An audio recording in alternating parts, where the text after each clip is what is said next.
Retro gaming is an interesting deal. I forgot the rest of the script. Thank God, because I had to fucking cough so bad. This is a great start, everyone. Let's get that fucking... Let's get that bread. cheese, bro. Let's get that cheese.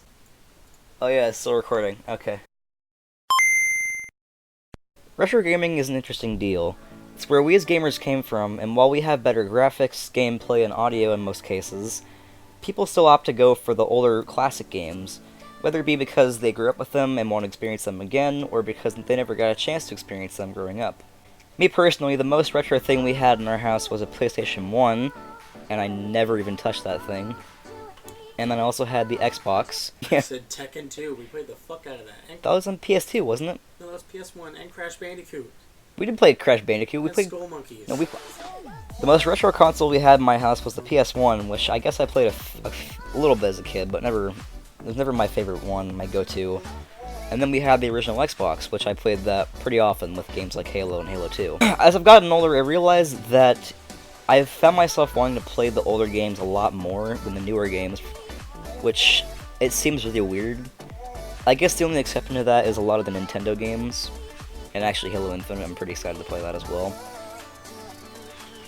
But over the past few years, I've been building up quite a bit of a collection of retro things, and I thought it'd be fun if I showed them off to you guys. So the first Retrotech thing that I have is called the Retron 2. It's back here in my massive pile of things on the bed. It is a SNES and NES hybrid, and it did the job. You know, it was not the ideal way to play a lot of these games, but you know, it got me to play a lot of the retro games a lot more. I also just fucking bumped my microphone, and that's gonna sound awful. It's gonna sound actually awful. So the way it worked is just this little switch deck thing here. You push it down for SNES, up for NES, and then reset, and that's the power button. Reset and power button, and then an eject button for the SNES. But pressing the eject button on this thing is fucking terrifying.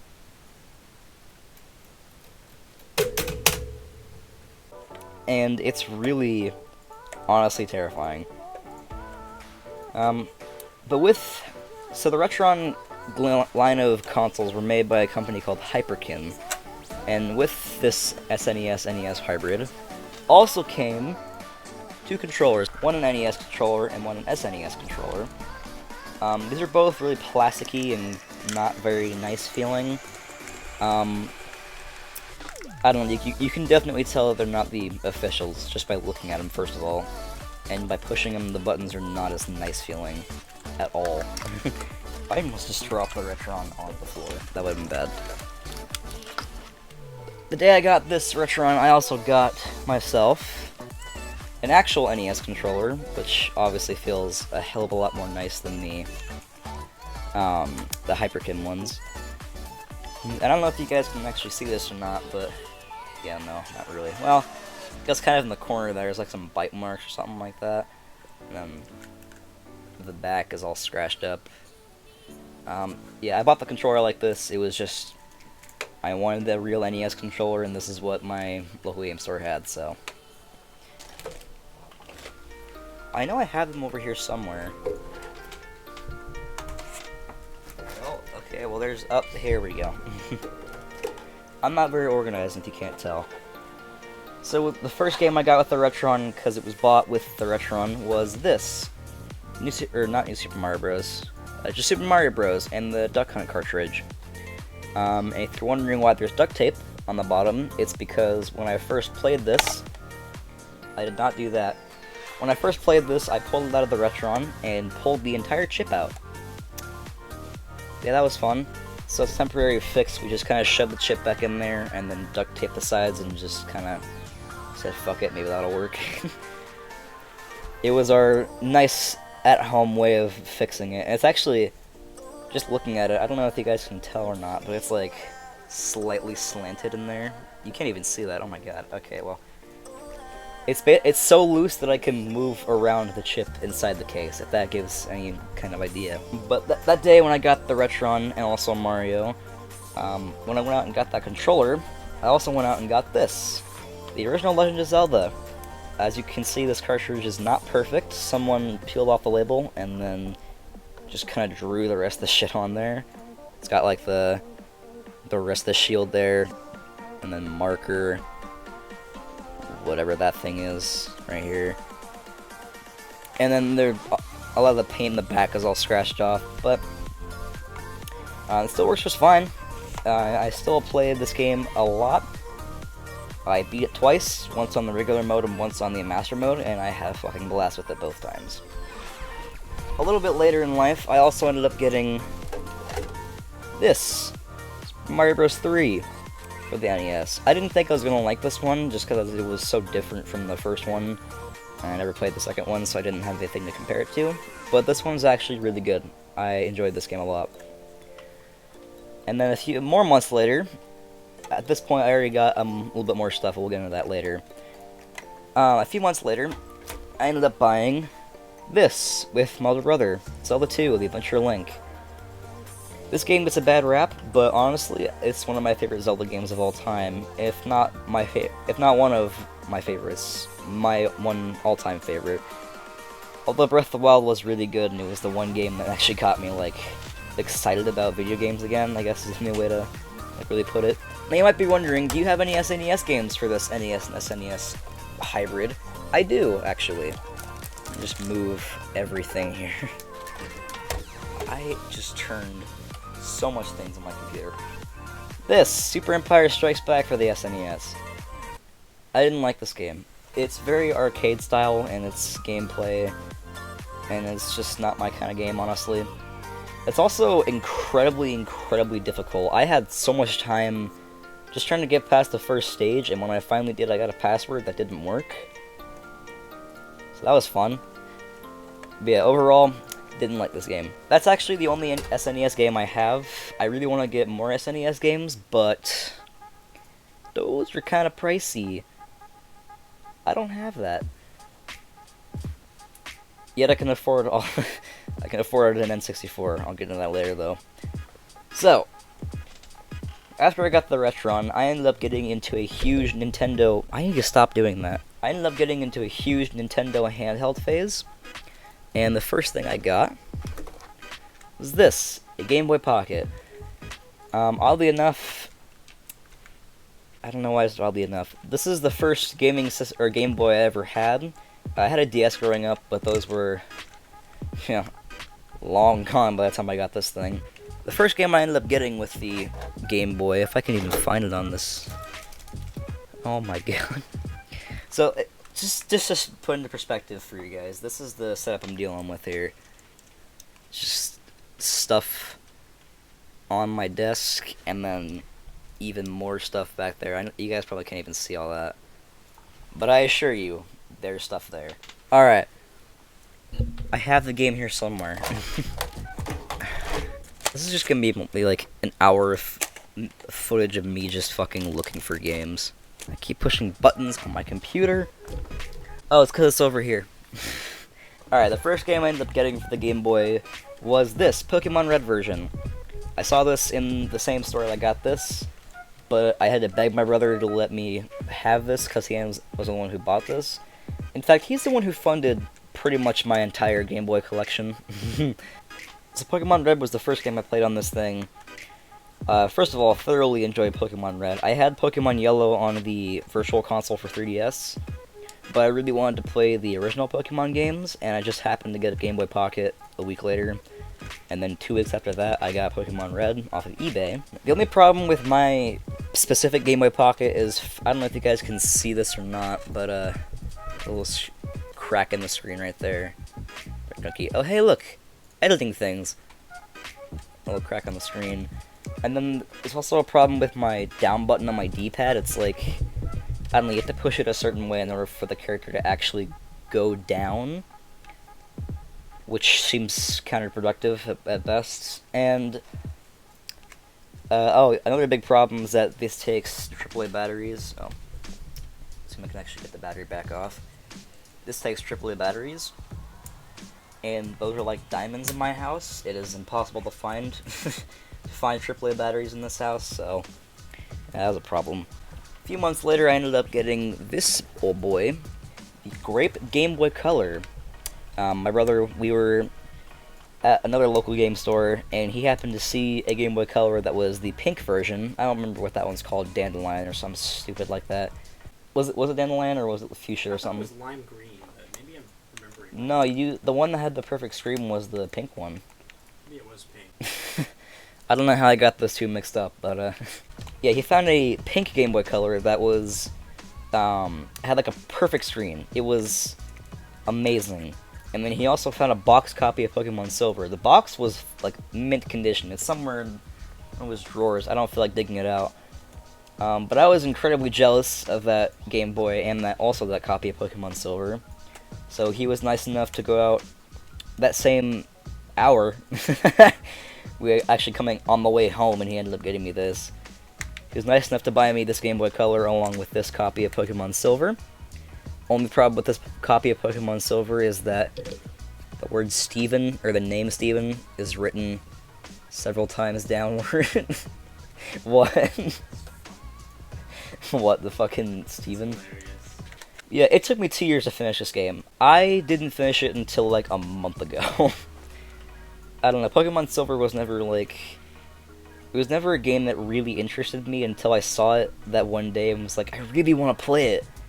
And then played it for like a week, and then didn't touch it for a year. And then I dropped it again, and didn't play it for another year. Solid game, I loved it. It was pretty great. Although, I remember before I like started playing the Game Boy, or before I even had the Game Boys in general, I used to think of the Game Boy Color as the kind of black sheep in the bunch, where it just wasn't really the best, but it wasn't the worst. Okay, I definitely thought of it was on the bottom of the tier list. Now that I've gotten older, I understand video games a lot better, and I've also played more games on this thing. This is great fun. I love the Game Boy Color. A lot more than I love the original Game Boy. We'll get into that later, though. Had to clear my throat. Fast forward another many months, and it is now summer. And what better summertime activity than playing Game Boy Advance SP? So we were in another local game store. We have like 3, so I'm just gonna say one of them and just leave it up to interpretation. We have 3 local game stores in our town. One of them is actually at the mall, and we got this one. This little boy was in a case. Well, he wasn't in a case, but he was in like a little glass container shelf thing. The Onyx Black, or maybe this is Granite, I don't remember anymore. The Game Boy Advance SP. Now, I had one of these as a kid, briefly, and I played my brother's SP a lot.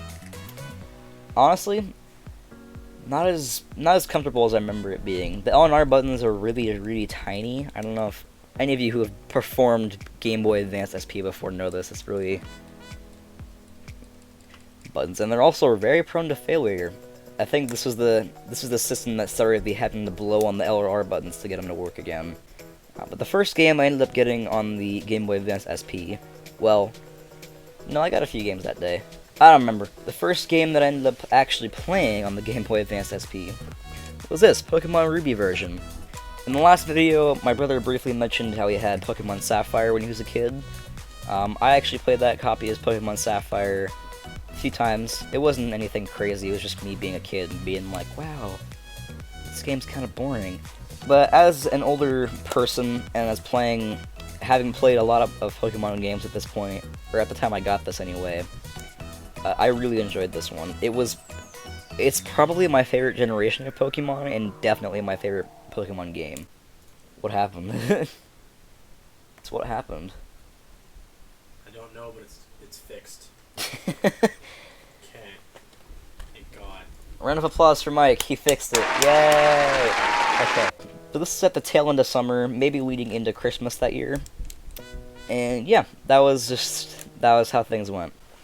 I think it was about a year later, during Christmas of the next year. I don't think it was Christmas that year. I don't know, it might have been. I don't know, anything past last week is just a jumbled mess to me. So, I think it was that year after Christmas. No. Yeah, that year at Christmas, my older brother... Actually, no. It was before that. So when I was in little 14-year-old freshman year me, put on Snapchat one day, hey, I really want to play the DS Lite again because I want to relive my childhood. Does anyone have one they don't want anymore or will sell me for a cheap price? A friend of mine hooked me up and got me this. He was like, yeah, for 20 bucks, I'll give you this. And a charger. I didn't get the charger, so I didn't pay him 20 bucks. He gave me this DS Lite. Now, there was only 2 problems with this DS Lite. Oh, I didn't even show it there. This DS Lite. There's only 2 problems with this DS Lite. Number 1, the hinges are, as you can see there, it's broken, so, you know, it's all wobbly and wibbly. And yeah, also, number 2? Yeah, that's a big problem. The top screen is very broken. And, unfortunately, there is a story that comes with this. So the story with how the DS Lite screen just stopped working, we'll put it, is I was in the basement of my old house, because that's where I used to live, and I was playing my DS Lite, and I don't know why, but it just slipped out of my hands, smacked onto the concrete floor, and the top screen literally exploded. The whole ass hinge of the thing just went flying out. I have no idea where it went. More of the actual, like, hinge part of it on the DS was broken. It was, like, chipped and shit, and yeah. Luckily for me, I think it was actually like the week after Christmas, and that Christmas, I was gifted. Bro, I don't even... What's happening? Oh, I'm fucking blind. So for Christmas that year, I think it was like a week before that whole thing with the DS Lite happened, I was gifted this for Christmas, the DS Fat. Oh yeah, something I forgot to mention about the DS Lite is, I don't think he knew this, but the Cyclo DS Evolution. Yeah, Cyclo DS Evolution. This was basically just another R4, and if I'm being 100% honest, this is probably the handheld that I play the most, just because of that fact, because it has the R4 in it, and also because it's DS, so you know, I'm kind of obligated to. This thing is a lot more comfortable than the DS Lite, in my opinion. You know, it's just thicker, meatier, so it's just a lot nicer. Let's see here, what else we have to get through. Oh yeah. So the summer after that whole DS Lite, DS Fat incident, this happened. This, the Game Boy Advance. This thing is great. I love this thing so much. It's probably the pride and joy of my collection at this point. Only problem is, you know, it's missing the battery back there. But that's not that big of an issue, because it's a Glacier Game Boy Advance. How much cooler can a guy get, right? So I ended up getting this game with it. Well, actually, I didn't get this game with it. I actually bought this game in box. Although the box is in a box within a box square storage unit. But I brought the game, the Star Wars Trilogy, Apprentice of the Force, by Ubisoft of all people. I don't know, it came out the same year as the DS, and I don't know why they decided to push out this game of all things. They could have made it so much better with the DS, but didn't, and instead said, nope, Game Boy Advance. So, oh yeah, that same Christmas I got the DS, I also got this, the NES Zapper. Now, when I got the Duck Hunt Mario cartridge, it was like my 12th birthday or something like that. When I got the Retro, it was like my 12th birthday, right? So, when I got that thing, when I got the Mario Duck Hunt NES cartridge, I was about 12 years old. And I didn't get the Zapper until last year for Christmas. I even had a CRT TV that worked with it, like, which is actually another box-shaped item within a box, in a box-shaped storage. You know, we're just gonna stop with that. I didn't get to play Duck Hunt until Christmas of last year. It was great fun. I like Duck Hunt. And I'm actually pretty good at it, too. This noise is just so satisfying. Listen. It's beautiful. Alright. Alright. Careful with it. Here it is, the N64. So, I've actually bought this thing like 2 days ago now. Here's the only problem, I didn't have enough money to buy games with it, so now I just have an N64. Although here's a fun, it has the memory expansion, I just paid for the 64 and then it came with it, so that was pretty great. If I ever do get, Zelda in Perfect Dark, at least I have the memory expansion, except I don't have a memory card. Oh, that's a problem for later. Anyway, got this, an off-brand N64 controller. As you can see, the joystick is suffering a little bit. It's a little loosey-goosey. Yep. This is not a Nintendo branded controller either. This is I don't know what the game company is called anymore. I just know that it has a blank spot where the Nintendo company IP should be, and that definitely doesn't have it, so. Next up, the original Game Boy. Well, the Play Loud version of the original Game Boy anyway. So this thing is a brick, obviously. It's not perfect, and definitely not the ideal way to play Pokemon Red in any way. Although I was super excited when I got this. I managed to haggle, as we people in the bargaining world call it, this Game Boy for a cheaper price. And when I got it, I made an oath to myself that I would play through the entirety of Pokemon Red. I'd restart my file and go through the entirety of Pokemon Red from scratch, the ground up, with this thing. That didn't happen. I ended up not having enough batteries for that, and I had to borrow these batteries from my grandmother. You know, this thing is not practical. It's not, you know, it's not even really worth 4 batteries just to power this damn thing. Also got this thing, also known as the red flag that says, "Hey everyone, I'm cheating." This is the Game Genie for the original Game Boy. Only problem is we don't have the code book. Yeah, it's literally just the Game Genie by itself. I tried looking up the codes online. Did me no good. But hey, it's still pretty fun to just look at this and go, this thing is now even taller. And one thing that always a big weird thing for me, I don't know why they had it designed like this, but in order for this to work, you have to plug in the game into here, of course, but you can't plug it in like this, like a sane person would. Then you gotta plug it in backwards like this. And then it sticks out from the top. This thing adds so much height, and it also makes the top half of the system heavy. This is a heavy thing. The Game Genie is really cool, though. Cheating in games has never been my favorite thing to do. Okay, that's a fat lie. Cheating in video games has always been fun, regardless of who you are.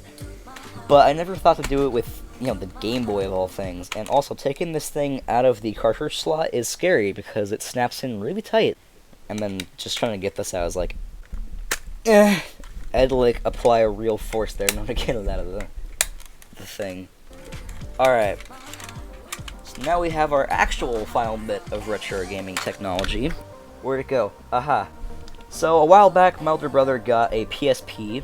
It's a PSP Fat. Only problem is this PSP Fat could not play discs. So he modded it. And it can now play games just fine. And then a few months later, I really wanted to play the PSP, but I didn't want to play his PSP, so I ended up asking my dad if he still had his old PSP, and he gave me this. It is the PSP 2000 model, and this one actually does play games, but the main problem with it at the time of getting it was that the battery was really weird, and it was all messed up and janky and wouldn't actually work. Although we went to one of the local game stores I mentioned before, and they fixed the battery right up. It works great now. It still powers on just fine. I just gotta make sure I'm not wiggling the back too much, because otherwise it's like, what the Psst, don't tell Sony, but this PSP is also modded. Every human being has a modded PSP by now. If they own the PSP, it's modded. Yeah, who needs pesky disc when you can just download the ROM and play it off the SD card? Assuming your SD card is big enough to hold more than 2 games on it. I have 2 games on my PSP right now. Dragon Ball Z Budokai Tenkaichi Tag Team, which I played that a little bit as a kid, and it was pretty great. And then I also have Assassin's Creed Bloodlines. This game is awful. Assassin's Creed Bloodlines is a very poorly graphical, control, everything you could possibly imagine game. It's like, to put it into perspective, if you're running forward and you're holding the R button, it will not hold the R button. It will not. It will not go forward. It will go right or left. I don't know if that's because my PSP in particular is just pretty fucking stupid sometimes, or if that's just because, the game is all janky. But I don't have that problem with Dragon Ball, so I do have some games for this old boy. Believe it or not. Where are they at? Alright, so this is not games. It's actually a hardcover case for PSP games. But instead of having PSP games, it has the entire Family Guy discography for the PSP. Yeah, this is one of the things that my dad gave me along with that big-ass bag of PSP things. And I actually do have another case for it. Here it is, this little boy. But, there's a little secret about this if you open it. Blam, there's games in here. Alright, the first game we have in here is Tiger Woods PGA 06, PGA Tour 06. I will not lie to you, I've never played this game. I don't know, Tiger Woods games have never been my big thing, so maybe if I ever want to play a good Tiger Woods game, I'll put it up on the PSP, but who knows. Next game I have in here is a Rockstar game. It's called Midnight Club 3 Dub Edition. I have no idea what this game is. I have never played it before, never seen any gameplay on it, never cared enough to look up gameplay for it. But here are two games I do know something about. Well, this isn't a game. This is the Family Guy Disc 4 of the thing. Why isn't that in with the rest of them? And then I also have this, Daxter. This is a great game. Yeah, I never had that weird problem with the, the joystick and the R button not working on Daxter, so I'm pretty sure it's just the game. And with that, everyone, that is the end of this video. I think I'm going to do a before and after retro collection shot here. We have, wait a minute, how am I going to do this? We have before, right here, somewhere over here anyway. And then we have after. Yeah, after. Thank you all for watching. I hope you enjoyed this video. I'll see you in the next one. Bye-bye.